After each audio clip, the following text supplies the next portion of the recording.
Hi, guys. Welcome back to Jumpstart Ministry, where we are not the current or the source. We are simply the vessels passing on the message.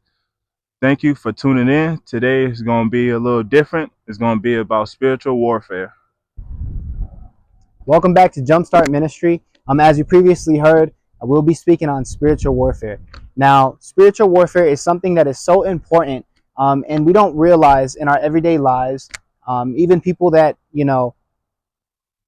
are far from God, or even are close to God.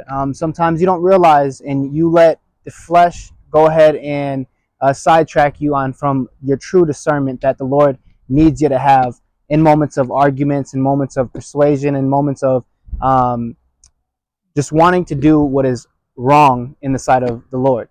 Right now, why is spiritual warfare so important?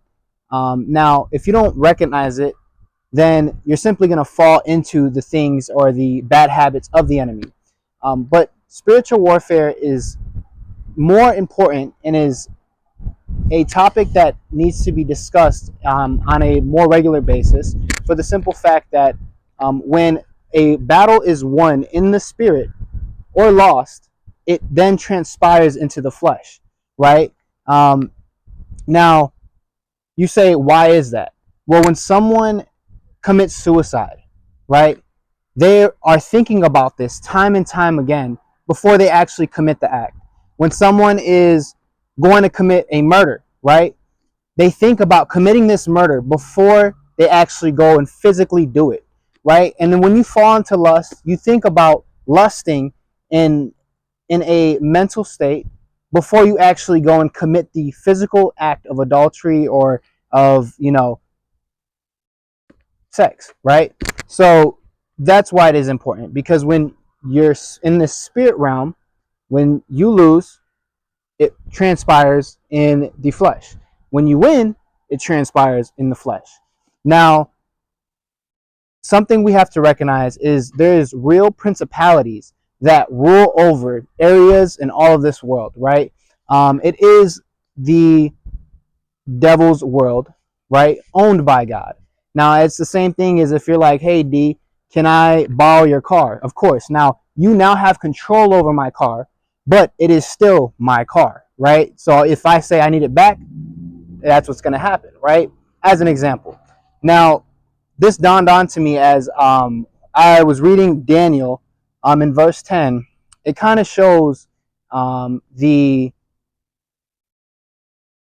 the strengths and the system that is set up by the enemy, because the enemy is just a liar, it's a mockery, right? So he tries to set up the same kind of systems that the Lord has in place in heaven, right? But besides that point, if you go to Daniel 10:10, or I'm sorry, Daniel 10:13, Daniel was actually fasting for a total of 24 days, and didn't eat anything that was good to the tongue, didn't drink any wine, because he wanted a response from the Lord, right? And as he's waiting and waiting, there is a battle taking place in the spirit, right? And now an angel of the Lord came to Daniel after the 24 days and said, but the prince of the kingdom of Persia was withstanding me for 21 days. Then behold, Michael, one of the chief princes, came to help me, for I had been left there with the kings of Persia. Now you might be thinking, how could an angel be withstood by a king, right? A fleshly king. Well, that's not the case. The king of Persia was a demonic principality that was ruling over Persia in that time, that was taking place in the spirit realm, right?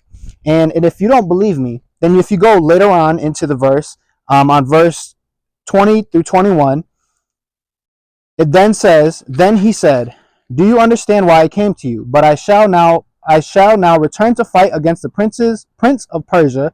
So I am going forth, and behold, the prince of Greece is about to come. Who was the prince of Greece that was about to come?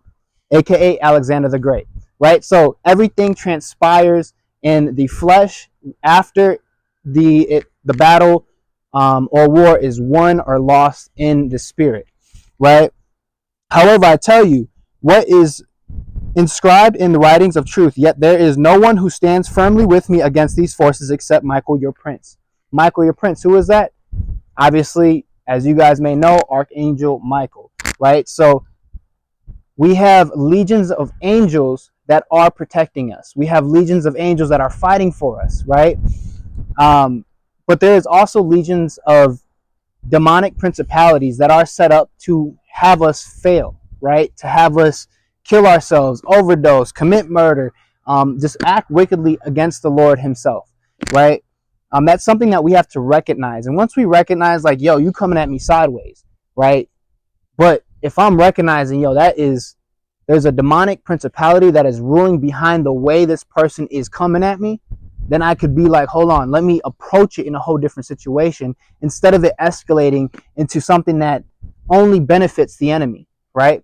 So this is something that we do have to recognize, and there is a big severity, I believe that's the right word, severity behind it, right? So, and you might be asking, well, how do I get the patience? Or I don't have the patience, I don't have the time, I'm not going to be dealing with someone in my face or woo woo woo, right?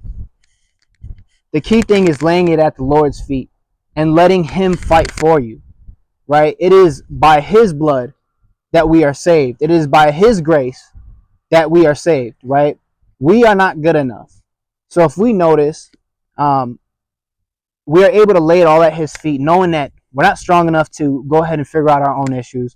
We're not smart enough to go ahead and maneuver life to be successful. We're not this. None of it is on our own power. It is all through the Lord himself, right? And once we realize that, we can lay it at his feet. And when we lay it at his feet and we consistently go to him and, Lord, this is what I'm having an issue with, or Lord, that person just irked me, I wanted to woo woo woo, right? Then that's when we begin to come into the patience and come into the wisdom on, wait, no, I'm recognizing that this person's just a hurt little boy, or this person's just a hurt little girl, that something must have happened, right, for them to be coming at me this way. It's not about me, but it's about the principalities ruling over them. Let me go and let me speak to the lost sheep. Let me go and let me try to benefit this person that, you know, who knows how you're going to change their life.